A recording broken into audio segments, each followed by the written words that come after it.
The American dream.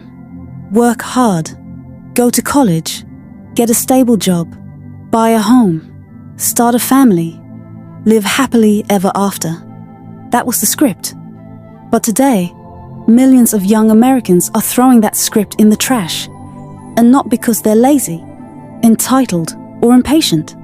They're drowning in debt, working jobs that barely pay rent, living through climate disasters, mass shootings, tech layoffs, and mental health crises.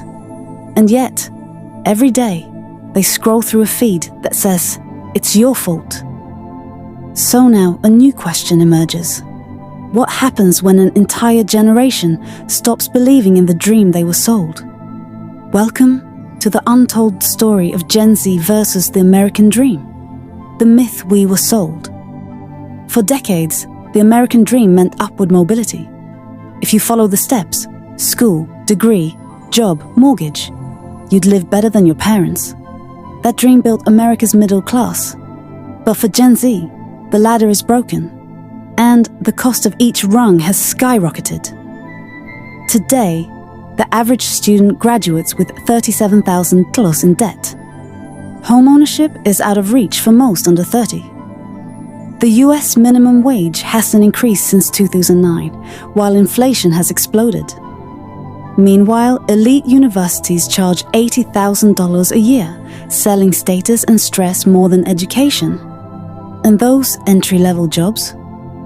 Many now demand 5 years of experience, plus unpaid internships. Generation hustle and burnout. Gen Z didn't wait for things to get better. They adapted. They became dropshipping pros, freelancers at 16, crypto traders in college, social media managers, brand builders, Etsy sellers. But here's the catch. Hustle culture turns survival into a full-time job. A 2024 Deloitte study found 54% of Gen Zs feel emotionally exhausted all or most of the time. They're always on. Even rest feels like guilt. Because if you're not building something, you're falling behind. The American dream became less about freedom, more about constantly proving your worth.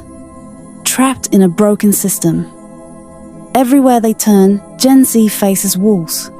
Housing, rents have doubled in many major cities in the past 5 years. In some neighborhoods, even roommates can't make rent work. Healthcare?